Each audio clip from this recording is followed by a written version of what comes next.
محمد بلندر صلوات۔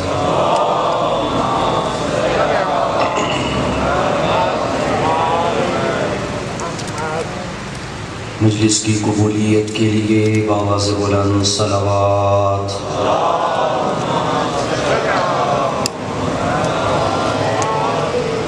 عزاداران سید الشہداء کی حفاظت کے لیے بآواز بلند صلوات۔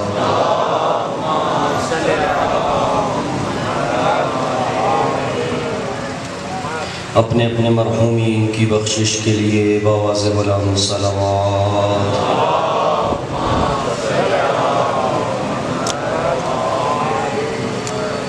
اعوذ باللہ من الشیطان الرجیم، بسم اللہ الرحمن الرحیم، الحمد للہ الصمد الذی لم یلد ولم یولد ولم يكن له كفوا أحد، الصلاة والسلام على سيدنا وحبيبنا وطبيب قلوبنا ومزكي نفوسنا أبا القاسم محمد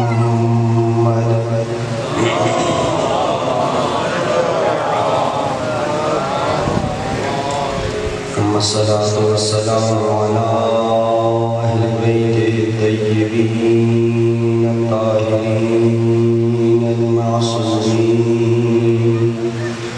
الذين أذهب الله عنهم الرجس وطهرهم تطهيرا،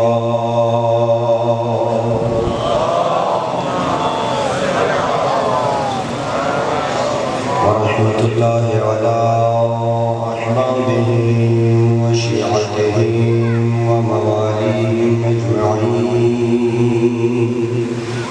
ولعنة الله على أعدائهم ملعونين من يومنا هذا إلى أبد الآبدين. أما بعد، فقد قال رسول الله صلى الله عليه وآله وسلم: سألته أن يجعلك وصيي ووارثي وخازن علمي صلوات.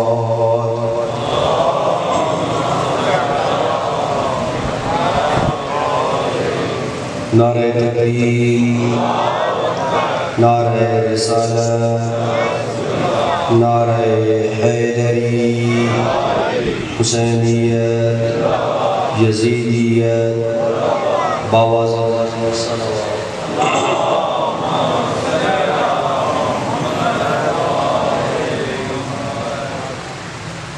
تھوڑا سے اس کو درمیان میں کر دیں۔ صلوات بیت محمد و بیت محمد کی ذات۔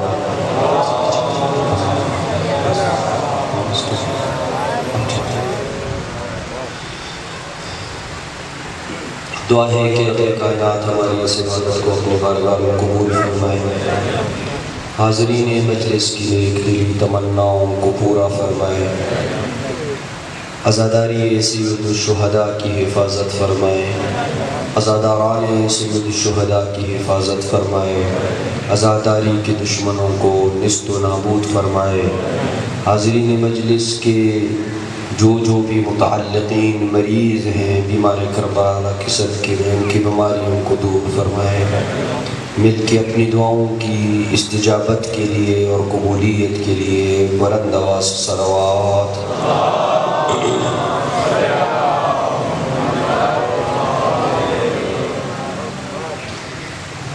محرم محرم الحرام کی چھٹی گفتگو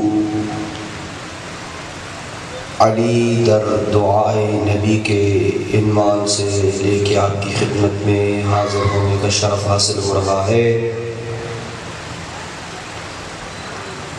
ہم نے گزشتہ دنوں میں یہ عرض کیا تھا کہ دوران سفر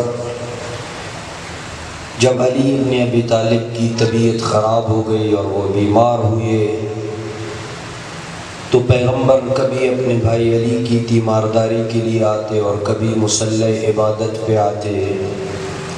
جب مصلی عبادت پہ آتے تو اپنے بھائی علی کے لیے جو جو دعائیں پیغمبر نے مانگی تھیں ان دعاؤں کا ہم تعارف کروا رہے ہیں۔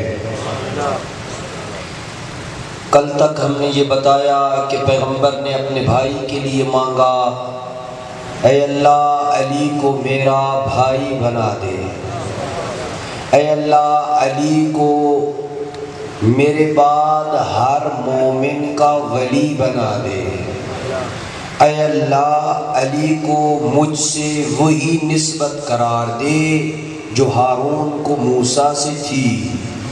یہ دعائیں ہم پڑھ چکے ہیں۔ آج جس دعا کا تذکرہ آپ کے سامنے کرنا ہے وہ امیر المومنین کے ایک انتہائی اہم ترین مقام کی طرف اشارہ ہے۔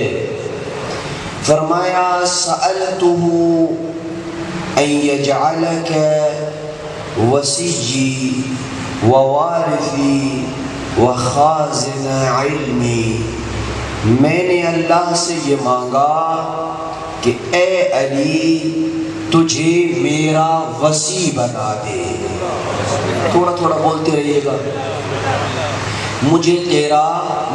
تجھے میرا وصی بنا دے، ووارثی اور علی تجھے میرا وارث بنا۔ وارث علی پیغمبر کے مال و متاع کا وارث نہیں ہے، علی پیغمبر کی علمی میراث کا وارث ہے۔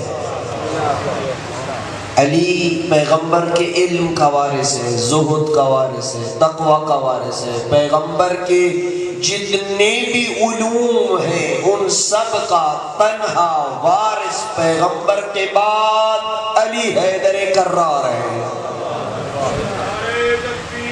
اللہ اکبر، یا رسول اللہ، یا علی، اللہم صلی اللہ علیہ وسلم۔ فرمایا وخازن علمی، اے اللہ علی کو میرا خازن علم قرار دے۔ خازن علم یعنی میرا سارا علم علی کے اندر جمع فرما دے، سارا علم علی کے اندر رکھ دے۔ اگر میرے بعد کسی کو پیغمبر کے علم کی ضرورت ہو تو وہ علی ابن ابی طالب کے پاس آئے۔ لہذا آج کی گفتگو امیر المومنین کے مقام علم کے اوپر ہوگی کہ امیر المومنین کا مقام علم کیا تھا، اور پیغمبر کے علاوہ اور اللہ کی ذات کے علاوہ بھری کائنات میں امیر المؤمنین کے علم اور اس کی وسعت کا اندازہ کوئی اور بشر لگا ہی نہیں سکتا کہ امیر المؤمنین کے پاس کتنا علم تھا۔ پیغمبر کے کلمات کی اگر فقط میں سرخیاں بھی پڑھوں نا بغیر تشریح کے تو ایک مجلس تو کم از کم کافی نہیں ہے، فقط سرخیاں پڑھو۔ کبھی فرمایا انا مدینۃ العلم وعلی بابها، میں علم کا شہر ہوں اور علی اس کا، تھوڑا تھوڑا بولتے رہیے، انا دار الحکمت وعلی بابها، میں حکمت کا گھر ہوں اور علی اس کا دروازہ ہے۔ فمن اراد العلم فلیأت الباب، جو بندہ چاہتا ہے کہ وہ علم کی خیرات اس دنیا سے لے کے جائے اسے چاہیے کہ کسی اور کے در پہ اپنی جبیں کو نہ جھکائے۔ اگر علم چاہتا ہے تو علی ابن ابی طالب کی چوکھٹ پہ اپنی جبیں کو جھکا دے۔ علی کے علاوہ علم کہیں نہیں ملے گا۔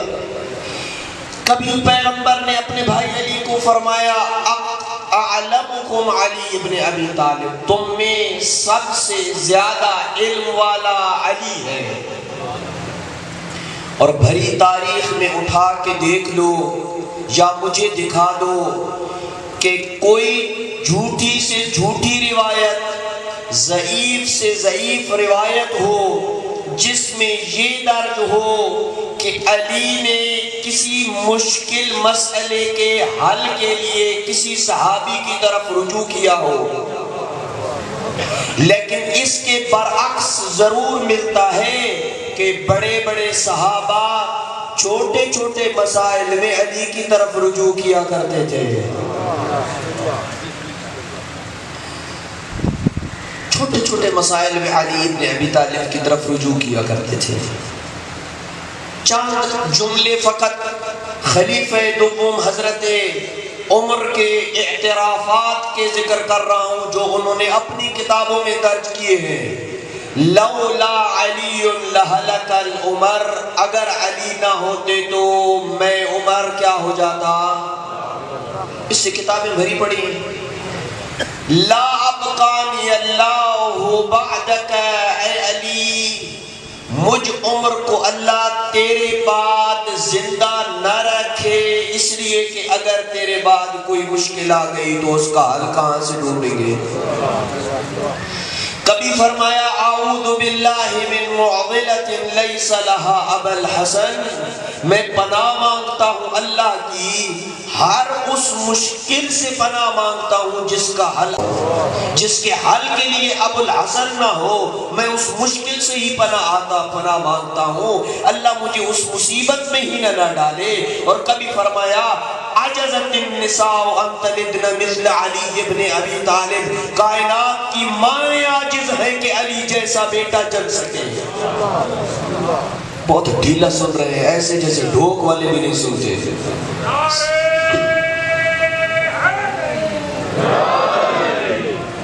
صلوات میرے محمد علیہ بیت محمد۔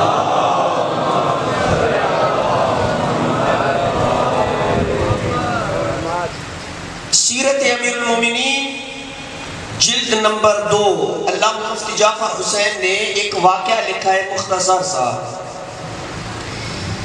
حضرت امیر المومنین درمیانے قد کے تھے، حضرت ابو بکر اور حضرت عمر تھوڑے دراز قد کے تھے، تینوں کہیں سفر پہ جا رہے تھے، چل رہے تھے، امیر المومنین تھے درمیان میں، اس طرف تھے حضرت ابو بکر اور اس طرف تھے حضرت عمر۔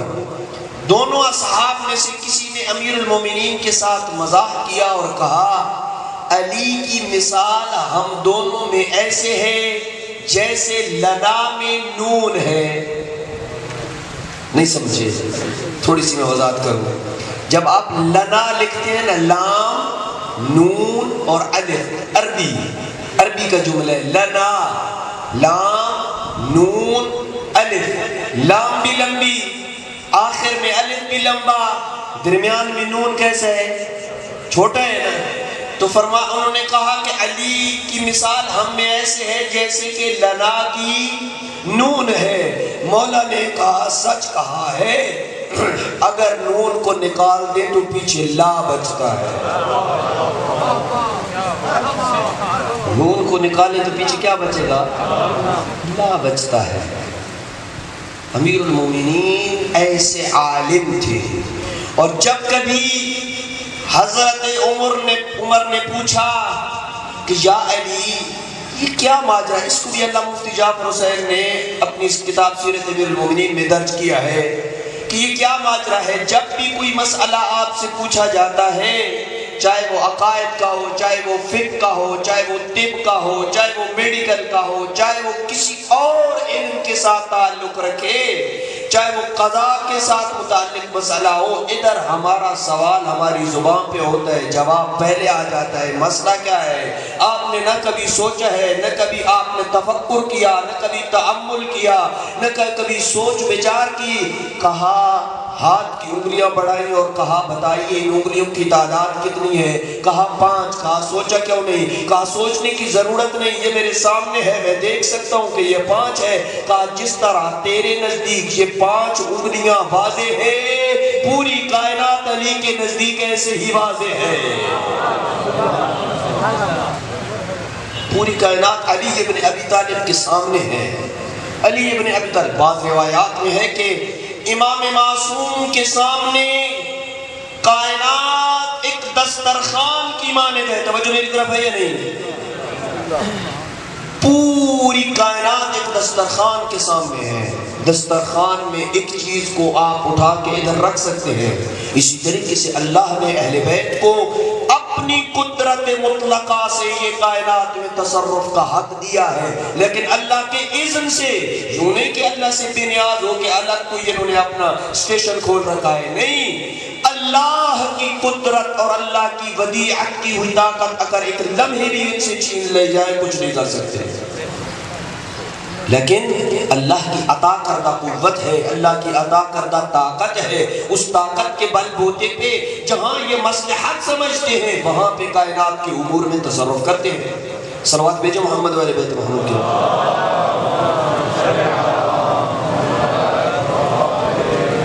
بارے دیگر صلوات بھیجو.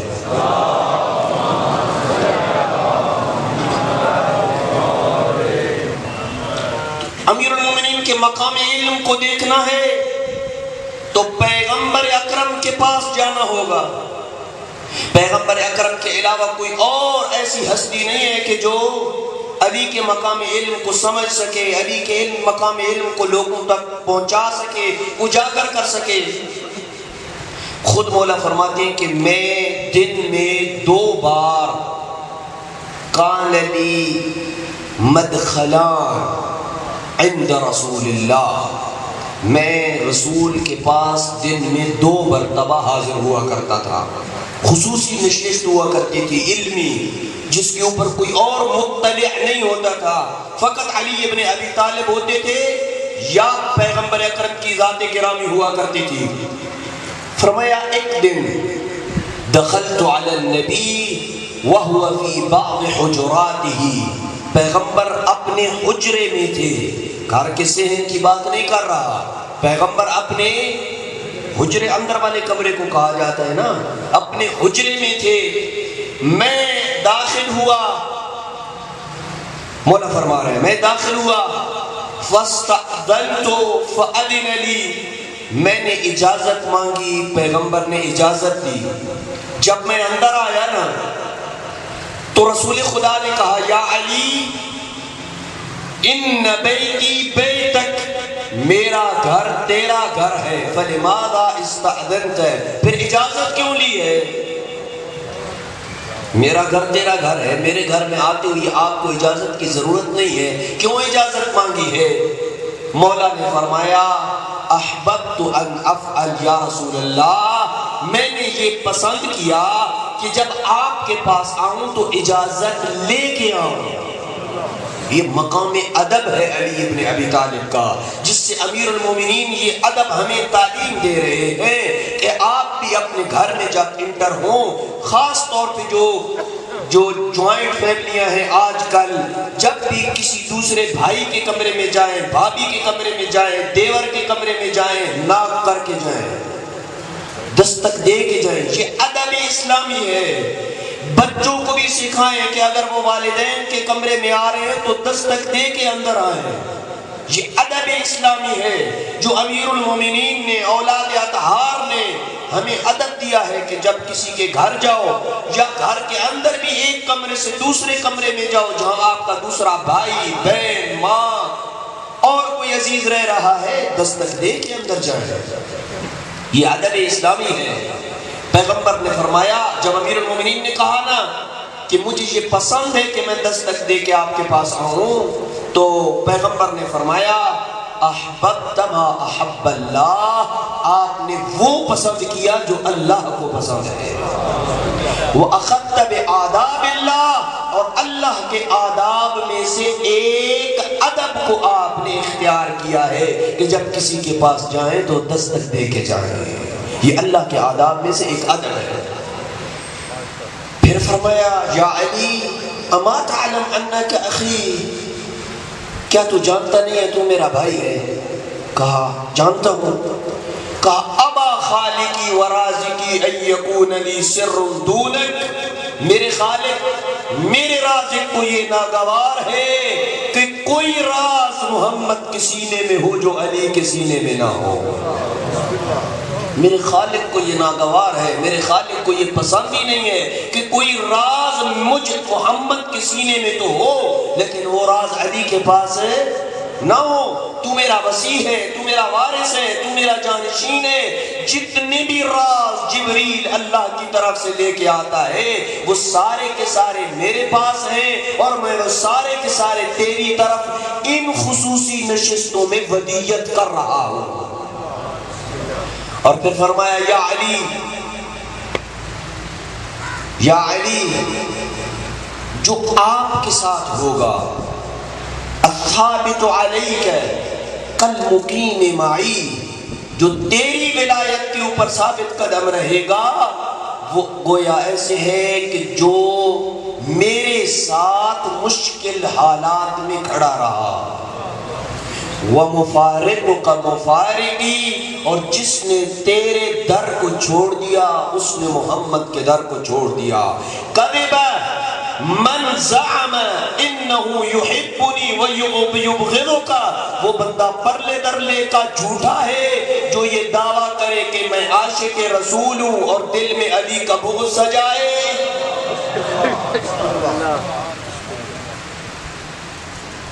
وہ بندہ جھوٹا ہے.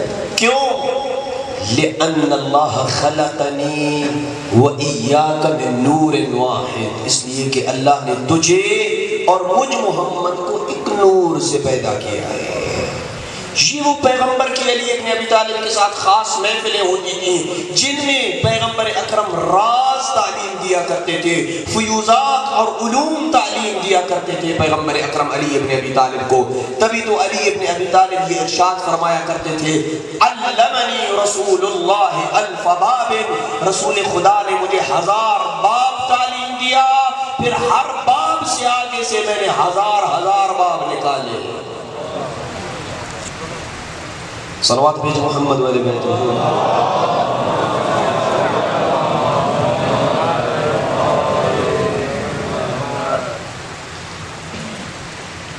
یہ مقام علم ہے امیر المومنین کا.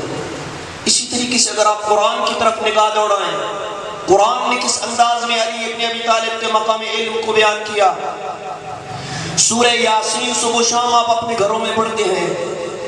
امام محمد باقر علیہ السلام اس آیت کی تفسیر میں یہ ارشاد فرماتے ہیں وَكُلَّ شَيْءٍ أَحْصَيْنَاهُ فِي إِمَامٍ مُبِينٍ، ہم نے ہر شے کا علم امام مبین میں رکھ دیا ہے. امام باقر علیہ السلام فرماتے ہیں کہ جب یہ آیت نازل ہوئی محفل سے 2 صحابہ کھڑے ہوئے، انہوں نے پوچھا یا رسول اللہ یہ امام مبین سے مراد تورات ہے؟ پیغمبر نے کہا نہیں. پھر وہ کھڑے ہوئی یا رسول اللہ اس سے مراد انجیل ہے؟ پیغمبر نے کہا نہیں اس سے مراد انجیل بھی نہیں ہے. پھر وہ کھڑے ہوئے یا رسول اللہ اس سے مراد قرآن ہے؟ کہا اس سے مراد قرآن بھی نہیں ہے. ابھی ان کے سوالات ہو رہے تھے، امیر المومنین مجلس میں داخل ہوئے. پیغمبر نے کہا امام مبین سے ہے نہ تورات ہے نہ قرآن ہے، ہذا ہوا، یہ آنے والا امام علی یہ امام مبین ہے.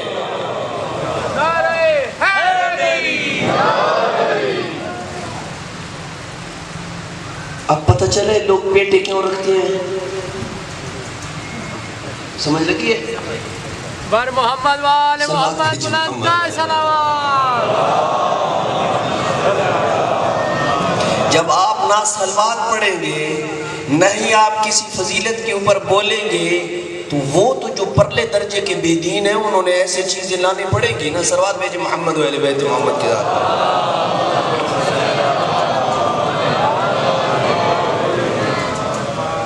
فرمایا نہ اس سے مراد یہ ہے، نہ اس سے مراد یہ، امیر المومنین نے خود فرمایا انا امام المبین، میں امام مبین ہوں، انا ابین الحق من الباطل، میں ہوں حق اور باطل کے درمیان حق فاصل، وورثته من رسول اللہ، اور یہ علم جو میرے سینے میں ہے یہ میں نے رسول خدا سے ورثے میں پایا ہے۔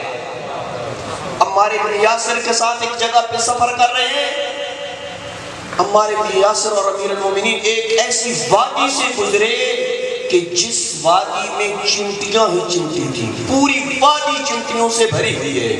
عمار بن یاسر نے بڑا ہی پیارا سوال کیا امیر المومنین سے، کہا یا ابا الحسن یا امیر المومنین اترا من الخلق احدا یعلم عدد هذا النمل، اللہ کی مخلوق میں سے آپ کسی ایسے بندے کو جانتے ہیں کہ جو اس وادی میں چمٹیوں کی تعداد کو جانتا ہو؟ امیر المومنین نے کہا ہاں، انی اعرف رجلا یعلم عددہ وکم فیہ ذکر وکم فیہ انثی، میں علی ابن ابی طالب ایک ایسے مرد کو جانتا ہوں جو نہ فقط ان چمٹیوں کی تعداد کو جانتا ہے بلکہ یہ بھی جانتا ہے ان میں نر کتنے ہیں، ان میں مادہ کتنے ہیں۔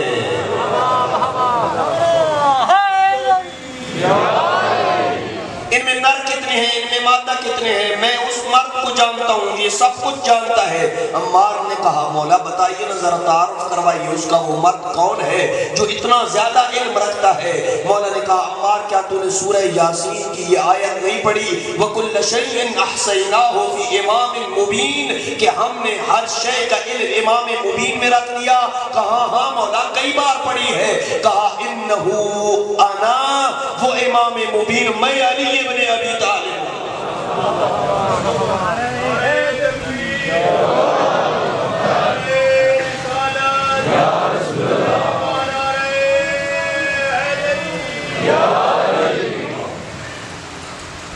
جتنے بھی کائنات میں علوم ہیں، چاہے وہ علم طب ہے، ہر علم کا بانی علی اور اولاد علی ہے۔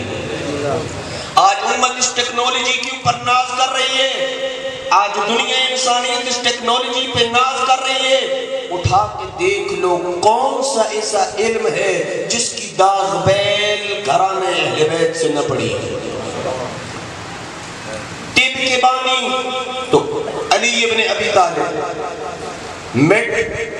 علم حیات کے بانی تو علی ابن ابی طالب، علم فلکیات کے بانی تو علی ابن ابی طالب، صرف و نحو کے بانی علی ابن ابی طالب، علم کلام و عقائد کے بانی تو علی ابن ابی طالب۔ ہر علم کا بانی علی ابن ابی طالب ہے، بس تمام علوم کے سرچشمے جب پھوٹے ہیں علی سے تو پیغمبر کے بعد پیغمبر کی وارث اور وارث اور مسند کا وارث بھی تنہا علی ہے۔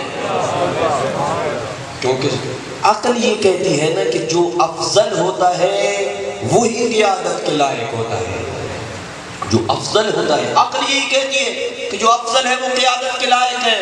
لا دے بھری کائنات میں کوئی جو علی ابن ابی طالب اور ان کی اولاد اطہار سے افضل ہو۔ جب تیری بھی کتابیں بھری پڑی ہیں کہ علی جیسا کوئی نہیں، تو پھر کیوں نہیں مانتا کہ پیغمبر کے بعد تنہا علی وارث ہے؟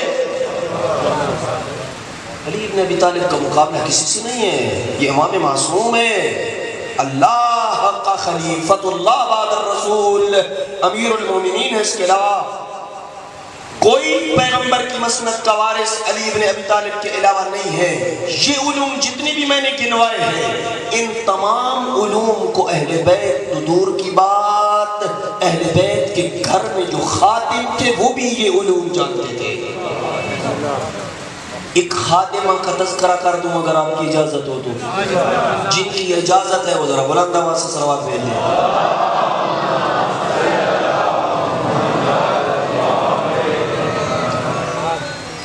فضہ کا نام تو آپ نے سنا ہوگا یقیناً، خادمۃ الزہراء، فضہ خادمۃ الزہراء، ہمیں فقط اتنا پتہ ہے کہ فضہ خادمۃ الزہراء، اس کے علاوہ فضہ کے متعلق ہمیں کچھ نہیں بتایا گیا، یا واقعات کربلا میں کچھ مصائب میں جناب فضہ کا تذکرہ کیا جاتا ہے، مصائب میں، لیکن فضائل فضہ فضہ کے جو مقامات تھے ان کے متعلق ہمیں کچھ نہیں بتایا جاتا.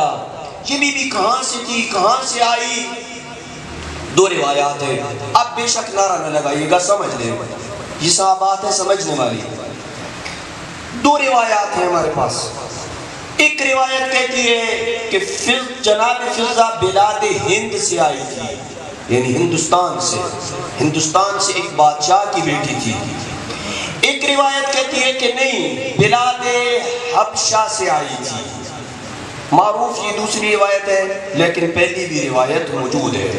چاہے یہ روایت لیں یا یہ روایت لیں، تھی کسی بادشاہ کی بیٹی، یہ کنفرم ہے. شہزادی تھی، ملکہ تھی، اور بڑے لاڈ سے اس کے باپ نے اس کو پالا تھا. کسی طریقے سے پیغمبر کی کنیزی میں آئی. اس کے باپ، جناب فضہ کے باپ کے پاس، جو کہ بادشاہ تھا، اور بادشاہوں کے پاس کچھ نہ کچھ ایسے راز، ہنر اور گر ہوتے تھے جو فقط وہ میراث کے طور پہ اپنی اولاد کو تعلیم دیتے تھے اور کسی کو بھی تعلیم نہیں دیتے تھے. اس کے باپ کے پاس ایک ایسا علم تھا کہ وہ پیتل کو سونے میں بدل دیتا تھا. سمجھنے کی بات کر رہا ہوں، بات سمجھنی ہے آپ.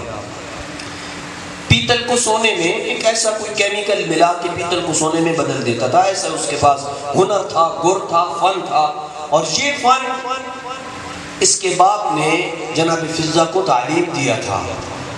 جناب فضہ پیغمبر کی کنیزی میں آئی. پیغمبر نے کنیز بنایا اور خادمہ بنا دیا جناب فاطمہ الزہرا کے گھر میں. جناب فضہ جب پہلے دن جناب امیر المومنین کے گھر میں داخل ہوئی نا خدمت کے لیے، سنیے گا، اب یہ ہے ایک شہزادی آئی ہے، محلات کی پلی ہوئی ہے اور عجیب قسم کے محلات اور شان و شوکت میں رہنے کی عادی تھی. جب آئی نا امیر المومنین کے صحن میں تو دیکھا کہ صحن میں مٹی، ٹوٹے پھوٹے مٹی کے چند برتن پڑے ہیں. ایک کھال اونٹ کی پڑی ہے جس پہ دن کے وقت امیر المومنین اونٹ کو چارہ دیتے ہیں اور رات کو اسی کھال پہ علی ابن ابی طالب سو جاتے ہیں. یہ علی کا بستر ہوا کرتا تھا. اور ایک چکی پڑی ہے جس چکی کے ہتھے پہ خون کے آثار ہیں. کیا ہے یہ خون؟ مدینہ کے وہ غریب، وہ فقیر جن کے گھر میں چکی نہیں ہوتی تھی، فاطمہ الزہرا ان کے گھروں میں جا کے گندم کے دانے لے کے آتی اور اتنی چکی چلاتی تھی کہ جناب سیدہ کے ہاتھ سے خون ہتھے پہ لگ گیا. مفت میں ان کو آٹا پیس کے جناب سیدہ دیا کرتی تھی. غریبوں کے اس انداز میں جناب سیدہ فاطمہ الزہرا مدد کیا کرتی تھی. تو فضہ نے جب یہ سارا منظر دیکھا، گھر کے اندر کوئی ساز و سامان قیمتی نہیں پڑا، یہ چٹائی ہے، یہ چکی ہے، صحن میں مٹی ہے، برتن ٹوٹے پھوٹے ہیں، مٹی کے برتن ہیں.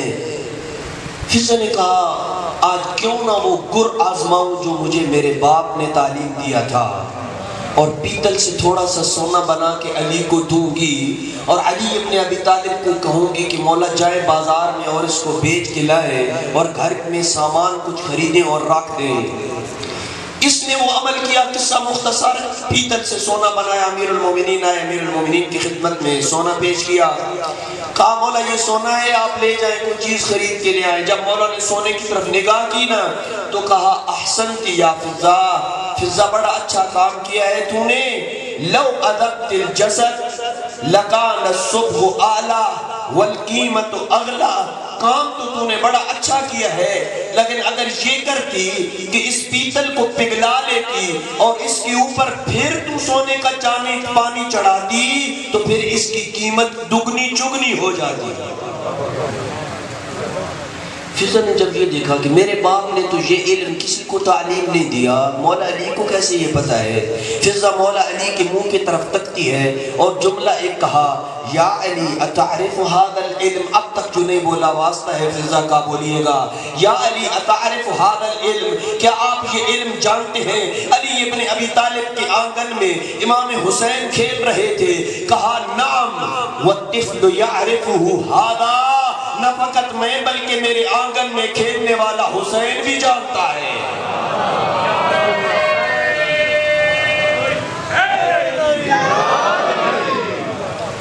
نہ فقط میں، فضا نحن نعرف اعظم منها، ہم اس سے بہت آگے کچھ جانتے ہیں۔ فضا ایک بات تو بتا، پیتل نہ ہو تو پھر سونا کیسے بنائے گی؟ پیتل ہی نہیں ہے کیسے سونا بنائے گی؟ فضا نے کہا مولا میں تو پیتل سے بنا سکتی ہوں، پیتل نہیں ہے تو پھر کیسے سونا بنا سکتی ہوں؟ امیر المومنین روایت کی جو ملے ہیں، فَأَوْمَا، امیر المومنین نے یوں اپنا ہاتھ بلند کیا، فَإِذَا عُنُقٌ مِّنَ الذَّهْبِ وَكُنُوزُ الْأَرْضِ السَّائِرَةِ، کائنات ساری کے خزانے سمٹ کے علی کے قدموں میں ڈھیر ہو گئے، علی کے ہاتھوں پہ آ گئے۔ کہا فضا اس سونے کو اپنے بنائے ہوئے سونے کے ساتھ رکھ لے، ہم اہل بیت اسی زندگی پہ راضی ہیں۔ ہم چاہیں تو کائنات پوری کو اپنے گھر میں لا سکتے ہیں، میں علی چاہوں تو علی چاہوں تو بہترین بنا ہوا لباس پہن سکتا ہوں، لیکن یہ ہو نہیں سکتا کہ علی کی خواہشات علی کے اوپر غالب آ جائیں، اس لیے کہ ممکن ہے حجاز یا یمامہ میں علی کی حکومت میں کوئی بندہ بھوکا سو رہا ہو اور علی بہترین لباس پہنے اور اچھے کھانے کھائے۔ کیسے ہو سکتا ہے کہ علی ابن ابی طالب کی حکومت میں؟ اس لیے ہم اہل بیت اسی کے اوپر راضی ہیں۔ اور بات فضا کی چلی تو شاید آپ کو جناب فضا کے متعلق یہ کوئی بات اور نہ بتائے، اس لیے سلسلہ چل پڑا تو جناب فضا کا بھی ہم پہ حق ہے کہ کچھ ان کا بھی تذکرہ ہونا چاہیے۔ ایک واقعہ جناب فضا کا اور آپ کی زحمتوں کو ختم کر کے مصیبت کی طرف آ رہا ہوں۔ صلوات بھیجیں محمد و اہل بیت محمد کی لاؤ۔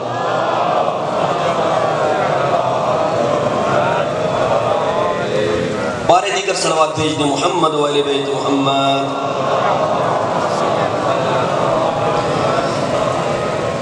کتاب کا نام ہے النجم الثاقب،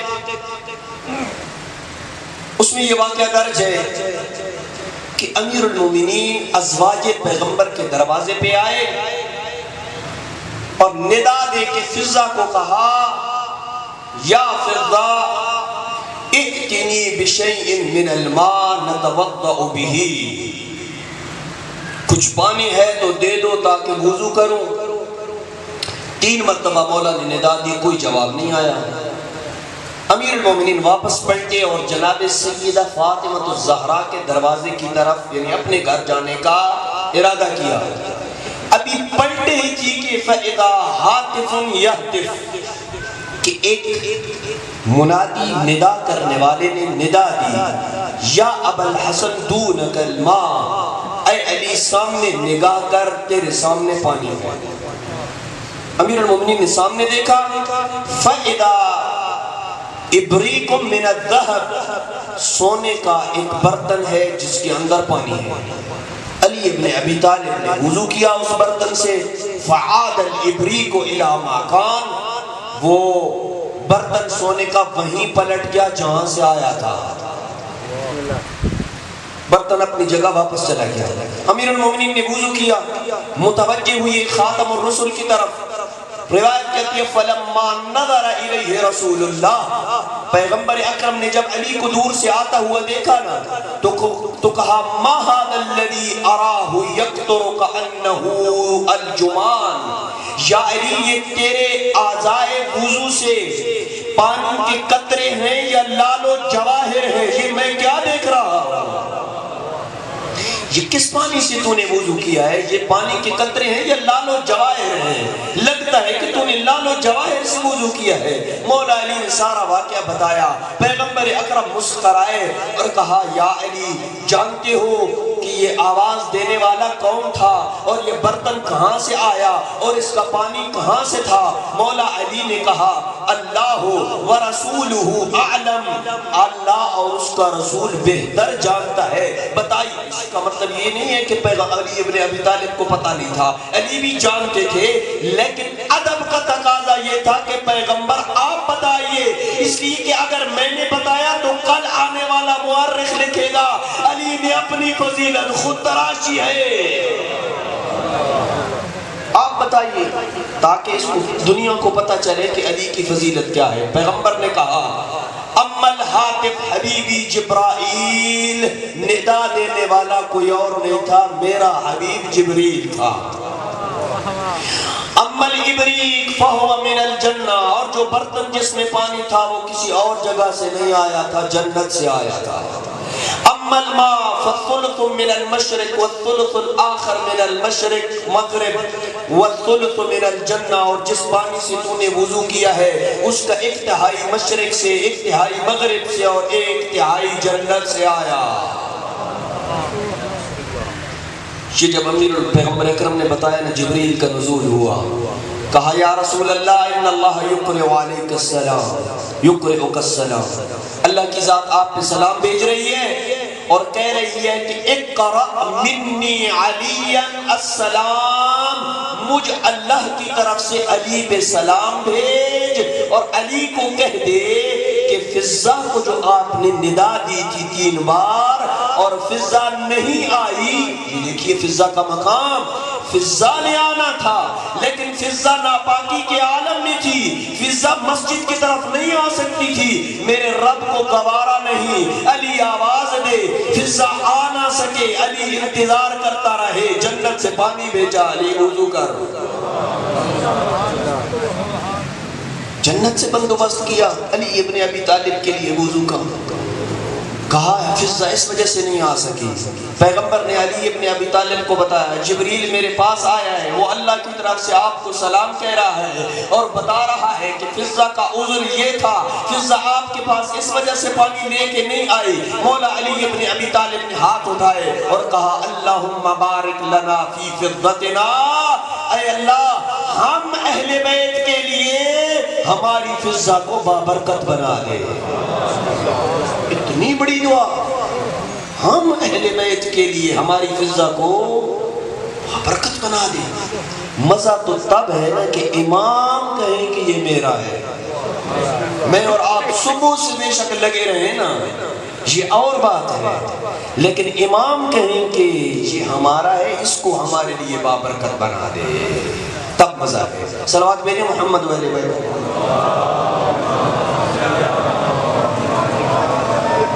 آخری جملہ جناب فضہ کی عظمت کا، اور میں مصیبت کو شروع کرنے لگا ہوں۔ جناب فضہ جب آئی نا امیر المومنین کے گھر میں، جناب سیدہ اور فضہ نے گھر کا کام تقسیم کیا۔ فضہ ایک دن تو گھر کا کام کرے گی اور میری خدمت کرے گی، اندازہ لگائیے اس بی بی کی عظمت کا، جناب فضہ کا۔ ایک دن گھر کا تو کام کرے گی اور میری خدمت کرے گی، ایک دن گھر کا کام میں کروں گی اور تیری خدمت کروں گی۔ اللہ اکبر، یہ مقام کہاں ملے گا کسی کو کہ وہ جناب سیدہ خاتون جنت جو جنت کی خواتین کی سردار ہے، وہ کہہ رہی ہے کہ فضہ جس دن تیری چھٹی ہوگی میں بطول تیری خدمت کروں گا۔ اللہ اکبر، اللہ اکبر، یہ کتنا مقام ہے۔ ایک دفعہ جو جناب سیدہ نے کہا فضہ کو، فضہ اتعجنین ام تخبزین، کیا تم آٹا گوندے گی یا تو روٹیاں پکائے گی؟ دو کام ہیں، یا آٹا گوندنا ہے یا روٹی پکانی ہے، ان میں سے کون سا کام تو کرے گی؟ آٹا گوندنا تھوڑا سا مشکل کام ہے، روٹیاں پکانا اتنا مشکل کام نہیں ہے۔ فضہ نے کہا مولا، فضہ نے کہا میری آقا زادی، میں آٹا بھی گوندوں گی اور باہر سے لکڑیاں بھی لے کے آؤں گی، تندور بھی روشن کروں گی، اگر آپ نے کہا تو میں روٹیاں بھی پکا دوں گی۔ جناب فضہ باہر بھی ختم ہوگا، ختم کر رہا ہوں آپ کی زحمتیں۔ جناب فضہ باہر گئے، لکڑیاں اکٹھی کی، لکڑیاں کافی مقدار سے زیادہ اکٹھی کر لی۔ اب جب لکڑیوں کے گٹھے کو اٹھانا چاہا تو فضہ سے وہ لکڑیوں کا گٹھا نہ اٹھا۔ یاد آیا کہ پیغمبر اکرم نے مجھے ایک دعا تعلیم دی تھی، نوٹ کر لیجئے یہ دعا۔ کہ پیغمبر نے مجھے ایک دعا تعلیم دی تھی، جب بھی کوئی فضا تمہیں مشکل پیش آئے تو اس دعا کو پڑھ لینا، تیری مشکلیں حل ہو جائیں۔ فضا نے کہا کیوں نہ اس دعا کو پڑھوں، یہ میری مشکل ہے، میں نے جا کے روٹیاں پکانی ہے، لکڑیاں جلانی ہے، آگ روشن کرنی ہے، آٹا گوندنا ہے، اگر میں یہی کھڑی رہی تو یہ کام سارے کیسے مکمل ہوں گے، بڑی مشکل میں ہوگی۔ فضا نے دعا پڑھی، کون سی پڑھی دعا؟ یا واحد لیس کمثلہ احد وانت تمیت کل احد وتميت وتفني كل أحد، تميت كل أحد وتفني كل أحد وأنت على عرشك واحد لا تأخذه سنة ولا نوم۔ ابھی فضا کہ یہ جملے زبان پہ تھے کہ ایک شخص آیا اور اس نے کہا فضا کوئی مدد کرنی میں تیری تو کر سکتا ہوں۔ اتنی مجرد دعا، کسی بھی مشکل میں جو آپ کو مشکل پیش ہوئی اس دعا کو نوٹ کر لیں اور پڑھیں۔ پیغمبر نے فضا کو دی کی، فضا نے آزمایا، این اسی وقت فضا کی دعا مکمل ہوئی اور ذرا وہ شخص لکڑیاں اٹھا کے بطول کے دروازے تک لے کے آ گیا۔ یہ ہے فضا جو 25 سال تک قرآن مجید میں لوگوں کے ساتھ ہم کلام ہوتی ہوئی، کوئی سوال کرتا فضا قرآن سے جواب دیتی، 25 سال تک۔ اس گھر سے وابستہ لوگوں کی حالت یہ تھی، ان کے خادموں کی حالت یہ تھی کہ وہ صاحب کرامات ہوا کرتے تھے، لیکن امت نے اس گھرانے کے ساتھ جو سلوک کیا، اجرکم اللہ، امت نے جو اس گھرانے کے بچوں تک کو معاف نہیں کیا۔ اولاد ہر انسان کو پیاری ہوتی ہے، لیکن دو حالتوں میں اولاد بڑی پیاری ہوتی ہے۔ جب بچہ چھوٹا ہو نا تو اپنے ماں باپ کو بڑا پیارا ہوتا ہے، باپ سفر سے واپس آتا ہے سب سے پہلے اپنے چھوٹے بچے کا پوچھتے ہیں، جب تک اپنے چھوٹے بچے کو یا بچے کو اپنے سینے سے نہیں لگا لیتا اس کے سارے سفر کی تھکان ختم نہیں ہوتی۔ ذرا رکھ اپنے کلیجے پہ ہاتھ، تجھے اپنے چھوٹے بچے پیارے ہیں؟ رباب کو اپنا اصغر پیارا نہیں تھا، غریب کربلا کو اپنا اصغر پیارا نہیں تھا۔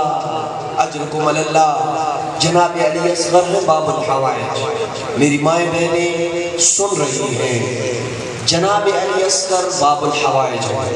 خاص طور پہ وہ افراد جن کو اللہ نے اولاد نہیں دی، وہ جناب رباب کا واسطہ دے، جناب علی اصغر کا واسطہ دے، اللہ ان کی جھولیوں کو آباد کرے گا۔ یہ مجلس استجابت ہے، یہاں سے بھیک مانگ کے جائیں اپنی اولاد کے لیے، اپنی اولاد کے لیے جناب رباب اور اصغر کا واسطہ دیں۔ عزاداران مظلوم کربلا تمہید کے چند جملے اور میں آ رہا ہوں شہادت کی طرف۔ اللہ اصغر کے قاتل کی خوشی کی مٹھائی ہے، کسی اور شہید کے قاتل پہ جشن میرے مولا نے نہیں منایا، حرملہ کے قاتل پہ مولا نے جشن منایا ہے، مٹھائیاں تقسیم کی ہیں۔ اجرکم اللہ، زیادہ منحال صحابی ہے میرے مولا سجاد کا، ہر سال حج پہ جاتا ہے، حج سے فارغ ہونے کے پاس مولا سجاد کی خدمت میں آتا ہے، ہمیشہ ہی مولا ایک سوال کرتے ہیں، منحال حرملہ اب تک زندہ ہے؟ اجرکم اللہ، میں دعوت نہیں دوں گا کہ کوئی روئے، تو جانے اور اصغر جانے اور رباب جانے۔ اجرکم اللہ، عزاداروں جب منحال نے سنا نا کہ مولا پوچھ رہے ہیں حرملہ اب تک زندہ ہے، منحال نے کہا مولا کبھی اکبر کے قاتل کا نہیں پوچھا، کبھی عباس کے قاتل کا نہیں پوچھا، کبھی قاسم کے قاتل کا نہیں پوچھا، جنہوں نے آپ کی پھپھیوں کے سر سے چادریں اتاری ان کا کبھی نہیں پوچھا، اور جس نے 13 ضربیں چلائی کبھی اس کا نہیں پوچھا، ہمیشہ ہی پوچھتے ہو تو حرملہ کا وجہ کیا ہے؟ سجاد کا گریہ بڑا کہا منحال تجھے پتہ نہیں ہے، قاسم کی ماں ٹھنڈے پانی بھی پی لیتی ہے، سائے پہ بھی بیٹھ جاتی ہے، عباس کی ماں ٹھنڈے پانی بھی پی لیتی ہے، سائے پہ بھی بیٹھ جاتی ہے، وحدہ لا شریک کی عزت عزت کی قسم رباب نہ ٹھنڈے پانی پیتی ہے اور نہ سائے پہ بیٹھتی ہے، اس لیے میں حرملا کا پوچھا اجرکم اللہ، شرم نہ کر غریبوں کو روتے ہوئے۔ امام صادق فرماتے ہیں ایسے رو کے جیسے ایک بوڑھی ماں اپنے جوان بیٹے کے لاشے میں روتی ہے، ایسے ہمارے غم میں رویا کر۔ آ گئی منزل قریب شہادت کی، میری آقا زادی جناب سیدہ زینب عالیہ کا بیان ہے، کربلا سے لے کے کوفہ سے لے کے شام سے لے کے واپس مدینے تک میں نے کئی بار رباب کو اٹھ کے دیکھا، کبھی دائیں ہاتھ مار رہی ہے، کبھی بائیں ہاتھ مار رہی ہے، کبھی اس طرف ہاتھ مارتی ہے۔ ایک رات چھپنے میں پوچھا نا رباب کیا کوئی تیری قیمتی چیز گم ہو گئی ہے؟ کبھی ادھر ہاتھ مارتی ہے، کبھی ادھر ہاتھ مارتی ہے۔ کہا میری آقا زادی وہ میرے اصغر کے دودھ کا وقت ہو گیا، میں اصغر کو ڈھونڈتی ہوں، میرا اصغر نہیں ملتا۔ اجرکم اللہ، وقت آ گیا، اصغر ہے بابا کے ہاتھوں پہ اور کہہ رہے ہیں غریب کربلا افلا ترون کیف یتلذا عطشا، دیکھتے نہیں ہو کہ میرا ششمایا کس طرح شدت پیاس سے تڑپ رہا ہے، دو گھونٹ تو اصغر کو پانی کے دے دو۔ عزادارو مولا نے ایک لفظ استعمال کیا ہے تلذی، میں اسی کی تفسیر کروں گا، اسی کی وضاحت کروں گا اور تیری عبادت ہو جائے گی۔ تلذی مچھلی کی اس حالت کو کہا جاتا ہے جب مچھلی کو پانی سے باہر نکالا جاتا ہے نا، کبھی دائیں گر جاتی ہے، کبھی بائیں گر جاتی ہے، جب یہ طاقت بھی ختم ہو جاتی ہے اور کبھی دائیں کروٹ بدلتی ہے، کبھی بائیں کروٹ بدلتی ہے، جب یہ طاقت بھی ختم ہو جاتی ہے پھر کبھی منہ بند کرتی ہے، کبھی منہ کھولتی ہے۔ عزادارو آؤ ذرا اصغر کی طرف دیکھو، 7 محرم پانی بند ہوا، اصغر کبھی گہوارے میں دائیں گر جاتا، کبھی بائیں گر جاتا۔ عزادارو 9 محرم آئے، اصغر پہ دوسری حالت بن گئی، کبھی دائیں کروٹ لیتے ہیں، کبھی بائیں کروٹ لیتے ہیں۔ 10 محرم آیا، اصغر کی تیسری حالت بنی، کبھی منہ کھولتے ہیں، کبھی بند کرتے ہیں، کبھی بند کرتے ہیں، کبھی کھولتے ہیں۔ لیکن میں کہوں گا تلگنگ والو، جب اصغر بابا کے ہاتھوں پہ تھا، کوئی اصغر کی چوتھی حالت بن گئی تھی، وہ جب منہ کھولتے تھے پھر بند نہ کر سکتے تھے، وہ جب بند کرتے پھر منہ کھولنے کی ہمت نہ ہوتی۔ اجرکم اللہ، عزادارو کیسا سنتے ہو سمجھ نہیں آتی، کیسے سنتے ہو کون سا مسائل پڑھو کہ جناب رباب کے صدیر کو آپ گریا کرو۔ عزادارو ابن سعد نے حکم دیا حرملا ایک ایسا تیر نکال کہ جو اصغر کو ایسا سیراب کرے، اس کے بعد اصغر پانی نہ مانگے۔ اس نے اپنے ترکش سے ایسا تیر نکالا جو جنگوں میں انسانوں کو نہیں گھوڑوں کو مارا جاتا ہے۔ عزادارو تیر نکلا، اصغر کے ننھے گلے پہ لگا، فانقلب الصبی علی ید الامام، بچہ باپ کے ہاتھوں پہ الٹا، فذبح من الورید الی الورید، ایک کان سے دوسرے کان تک اصغر ذبح ہو گیا۔ انا للہ و انا الیہ راجعون۔ عزادارو سن سکو گے اگلا جملہ، بڑا کوئی دردناک جملہ ہے عزاداران مظلوم کربلا۔ کربلا کا جو شہید بھی گھوڑے کے ذمے سے گرا، کوئی آدھے میل پہ گرا، کوئی 1 میل پہ گرا، کوئی 1.5 میل پہ گرا، کوئی 2 میل پہ گرا، کسی شہید کو میرے آقا نے گھوڑے کی زین سے گرتا ہوا نہیں دیکھا۔ لیکن اصغر کربلا کا وہ واحد شہید ہے، تیر کو آتے بھی دیکھا، اصغر کے ننھے گلے پہ لگتا بھی دیکھا، بابا کے ہاتھوں پہ الٹتا بھی دیکھا۔ یہی وجہ ہے حیدرآباد دکن کا مورخ لکھتا ہے اگر اصغر بابا کے ہاتھوں پہ نہ ہوتا، وہ تیر اصغر کے وزن سے اتنا بھاری تھا کہ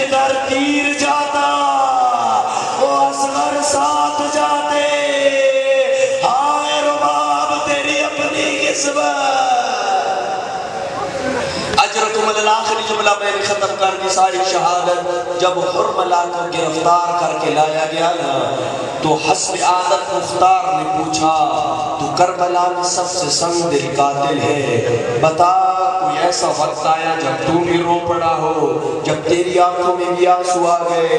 کہا ہاں ایک وقت ایسا آیا جب میری آنکھوں میں بھی آنسو آ گئے، جب میں نے تیر کمان میں جوڑا میری آنکھوں میں آنسو نہ آئے، میں نے تیر چلایا میری آنکھوں میں آنسو نہ آئے، تیر اصغر کے گلے پہ لگا میری آنکھوں میں آنسو نہ آئے، اصغر بابا کے ہاتھوں پہ الٹے میری آنکھوں میں آنسو نہ آئے.